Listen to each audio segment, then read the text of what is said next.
From March 17th to 18th, over 100 Chinese workers from the Powerchina Nuclear Engineering Company gathered for 2 consecutive days at the Jinjiang Alumina Comprehensive Industrial Park project site in Indonesia's East Kalimantan province to demand unpaid wages.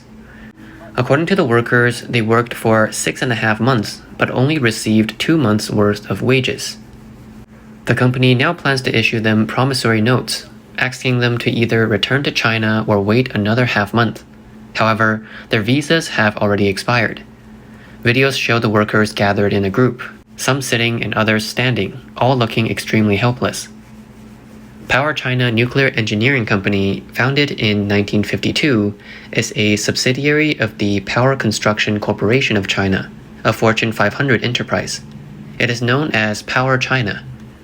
Powerchina is a major state-owned enterprise, claiming operations in over 130 countries and regions worldwide. Its international projects cover Africa, the Middle East, West Asia, Southeast Asia, and South Asia, including power plants and substations in countries such as Sudan, Zambia, India, Indonesia, Saudi Arabia, Bangladesh, and Mongolia. The company's official website states that on February 7, 2024, the company won the bid for the Jinjiang Alumina Comprehensive Industrial Park project in Indonesia. This project is part of the Indonesia-China Industrial Park and is listed as a national-level industrial area in Indonesia. The park's first phase covers about 11.97 square kilometers. It is funded by the Hangzhou Jinjiang Group and focuses on alumina manufacturing, with supporting infrastructure such as power plants and ports. Powerchina has faced similar wage disputes in its overseas projects. On February 16, 2025, workers at a construction site in Uzbekistan staged a protest over unpaid wages, blocking the main gate of the site. A video circulating online showed dozens of workers in uniforms blocking the gate, with subtitles stating, "Gates blocked by foreigners demanding wages." A Chinese dialect was heard in the video, with someone mentioning that these workers were there to ask for money. In response to the video, online users mocked the situation, with comments such as, "Call the city management and police. Demolition teams should come to solve it." And, "The Iron Fist has finally moved from Asia to the world," referring to China's expansion of its Belt and Road Initiative. Powerchina invests over 2 trillion yuan annually in domestic projects, but the processes of land acquisition, demolition, and equipment procurement have become major areas of corruption. Officials treat subcontracting and procurement rights as money-printing machines. On March 19, 2025, Ma Zhonglin, the former party secretary and board director of Powerchina, was investigated for corruption, marking another high-profile case. Former chairman Fan Jixiang was investigated in 2024. And in February 2024, Liu Mingjiang, the group's chief economist, was also placed under investigation. Such corruption practices have accompanied the Chinese Communist Party's Belt and Road expansion, exported abroad as well. Online users have pointed out the issue. Belt and Road projects are often subcontracted at multiple levels. When top management doesn't have money, subcontractors can't pay workers, leading to wage disputes. Many projects are left unfinished. Recent years have seen numerous protests from workers in Belt and Road projects undertaken by Chinese enterprises. On February 22, 2025, a large-scale protest over unpaid wages took place in the Qinshan Industrial Park in Morowali, Indonesia. The workers, mostly Chinese nationals from the subcontractor Kowloon Labor Services, were demanding unpaid wages from QMB New Energy Materials. QMB, a key project of the Shenzhen-based Greenme Group, is responsible for producing nickel-related new energy materials. Despite being a relatively well-off company within the industrial park, it has faced continued wage disputes, exacerbated by China's economic slowdown and declining nickel prices.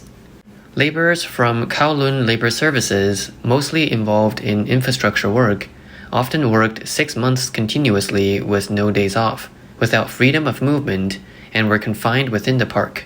Their working and living conditions were worse than those of employees at the BYD factory in Brazil, highlighting forced labor conditions. In early May 2024, a video surfaced on Douyin, showing workers at the third phase project of Dalonghi in Indonesia protesting against wage delays. The workers, wearing yellow helmets, surrounded a person presumed to be the foreman, accusing them of mistreatment. A Dalong employee threatened to arrest protesting workers, but the workers responded, "5 months without pay, what gives you the right to speak?" Dalong is a subsidiary of Jiangsu Dalong in Indonesia, which has become the company's main production hub for stainless steel and other nickel products. This is not the first time Dalong has been accused of wage delays. The company has been systematically withholding wages from workers at its steel and power plants in Indonesia, earning a reputation as the black factory for Chinese workers in Indonesia. The issue has persisted at least since 2019. In 2024, social media posts highlighted a series of worker protests at the China MCC20 Group's Guangqingde 1780 project in the Qingshan Industrial Park, Indonesia, due to unpaid wages. The protests lasted from May 25th to 27th. Videos filmed by workers show dozens of individuals wearing gray uniforms and yellow helmets, gathered outside a typical makeshift office at a construction site, demanding their wages. MCC20 Group is a subsidiary of the China Metallurgical Group Corporation. The Qingshan Industrial Park, where the Guangqingde 1780 project is located, had already experienced a deadly accident on December 24, 2023, resulting in 21 worker deaths. Chinese workers at the site have also voiced multiple complaints. On February 9, 2024, Chinese New Year's Eve, a video of Chinese workers at a construction site in Poland demanding unpaid wages was also shared online, though the specific project was not identified. On February 7, 2024, a Chinese construction project in Egypt, part of the Belt and Road Initiative, was reported to owe wages to 3,000 Chinese workers. Workers demanding their wages were violently suppressed by company security personnel. Photos circulating online show Egyptian workers assisting their Chinese colleagues who had been beaten. However, a Chinese worker who had leaked information online quickly stated that all demands have been resolved, suggesting the incident was handled similarly to other domestic cases, with the situation allegedly stabilized after the wages were paid. It was reported that the workers who had protested were sent back to China shortly after the issue was settled. Engineers involved in major Belt and Road Initiative projects have disclosed to the media that wage delays are common, especially for migrant workers from China. A notable incident occurred when Chinese migrant workers occupied a Chinese consulate in Laos to demand their unpaid wages, which angered the CCP's leadership. The Belt and Road Initiative, BRI, initially conceived by CCP General Secretary Xi Jinping as a flagship project to expand Chinese influence globally, is losing momentum due to delays, cancellations, and an increasing number of unfinished projects. By the end of 2024, Brazil became the latest major economy to distance itself from the Belt and Road Initiative, following India and Italy. Although the Brazilian president did not sever ties with Beijing, he decided that Brazil would refrain from formally joining the BRI, instead opting for bilateral engagement. This decision reflects growing skepticism about the long-term benefits promised by the initiative. On February 2, 2025, U.S. Secretary of State Rubio met with Panama's president, Jose Raul Mulino, and Panama pledged not to renew its BRI agreement with China. Launched in 2013, the BRI initially attracted 150 countries.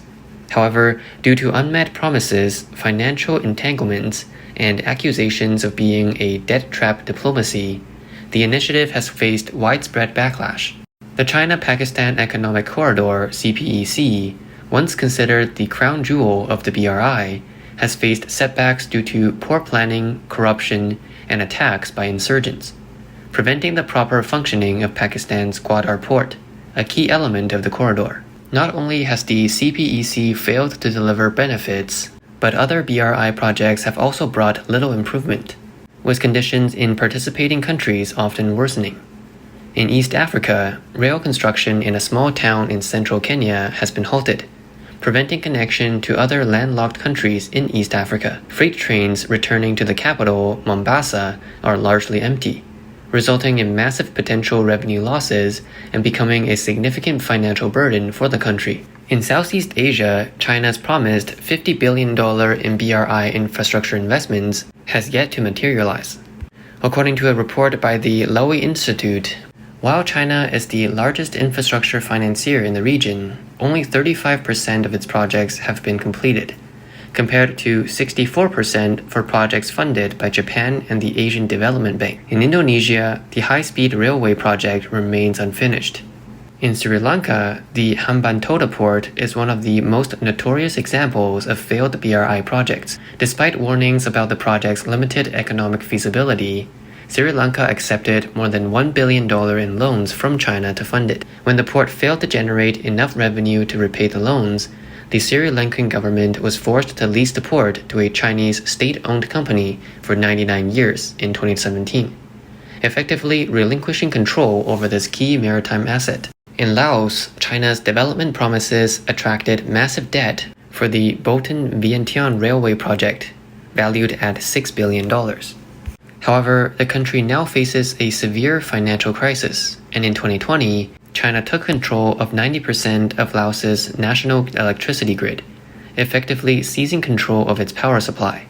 According to a report from Nikkei, funding for BRI projects has dried up, leading Chinese enterprises to withdraw from infrastructure projects in Cambodia, leaving several airport projects abandoned. The head of the Future Forum think tank in Cambodia, O Virak, has pointed out that many large infrastructure projects in the country rely heavily on Chinese support. With BRI funding unable to materialize, Cambodia is facing significant project delays, which have resulted in a backlash from the local population. In Thailand, the long-delayed China-Thailand high-speed rail project, which began in 2015, has faced numerous setbacks. The Thai government recently stated that the first high-speed rail line connecting Laos and China would officially open in 2030, branding it as an opportunity to integrate Thailand with the global economy.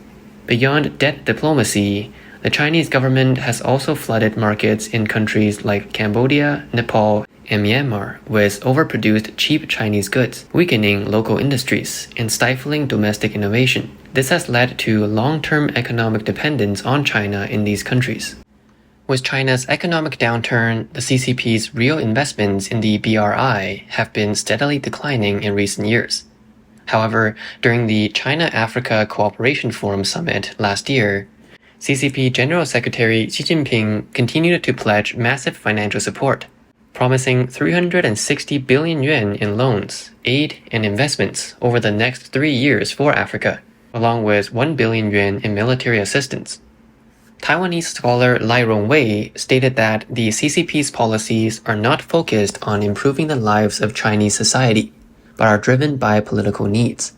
He said, even with such a dire socio-economic situation, it remains unimportant in their eyes.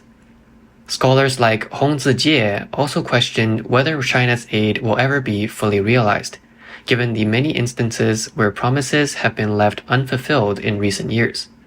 Lai Rongwei described the BRI as a form of neo-colonialism. Many African countries are under authoritarian rule.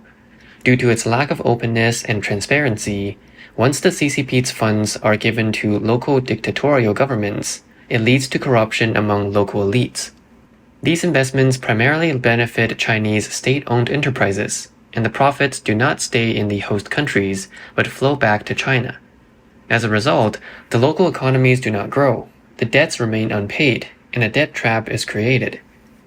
Lai also pointed out that through party-to-party cooperation, the CCP has trained local rulers in Africa on how to strengthen one-party control, spreading totalitarian governance practices while maintaining economic and political control over these countries. However, the reality is that China itself is facing significant economic challenges, with high unemployment and an ongoing wave of unpaid wages and protests, continuing from the Chinese New Year into the months after. On March 19th, workers at Guangdong Zhuhai Yulong Petrochemical suddenly went on strike to demand unpaid wages. A video circulating online shows a group of workers in uniforms, some wearing safety helmets, gathered inside what appears to be a conference room. loudly questioning something. The person filming the video states, on March 19th, workers at Guangdong Zhuhai Yulong Petrochemical went on strike after 7 months without pay. Zhuhai Yulong Petrochemical Co. Limited, originally named Zhuhai Baota Petrochemical Co. Limited, was founded in July 2005, with a registered capital of nearly 160 million yuan. Between March 13th and 15th, sanitation workers in Pingguo City, Guangxi, dressed in orange uniforms, gathered along the sides of roads for a collective strike to protest unpaid wages by the local government. Meanwhile, piles of garbage remained uncollected on the roadsides. From January to March this year, several incidents of migrant workers climbing to building rooftops over unpaid wages occurred across various regions in China. On February 28th, a video showed a man in Haikou City unfurling a banner on a rooftop to demand wages. On February 11th, 4 migrant workers in Hangzhou's Chengxiang Street climbed to the top of a building to protest unpaid wages and were subsequently detained by police. On March 6, employees at the Changsha One-Way Technology Industrial Park cafeteria were reportedly driven to climb a tall building to protest unpaid wages. On February 11th, in Dongguan, Guangdong, several migrant workers carrying banners gathered to protest at the Dalang Dajingtou area, only to be confronted by Chinese police using screens to cover up the situation, implementing a cover-up approach to maintain stability. In the eyes of the Chinese government, as long as no one sees it, everything is resolved. Chinese affairs expert Yue Shan commented that whether domestically or internationally, Chinese people face oppression from their fellow citizens, indicating that this oppression is systemic. He said, without the authoritarian system of the Communist Party, China would pay attention to human rights from top to bottom, with laws being enforced. Chinese enterprises would guarantee labor rights, whether for Chinese or foreign workers, wherever they operate.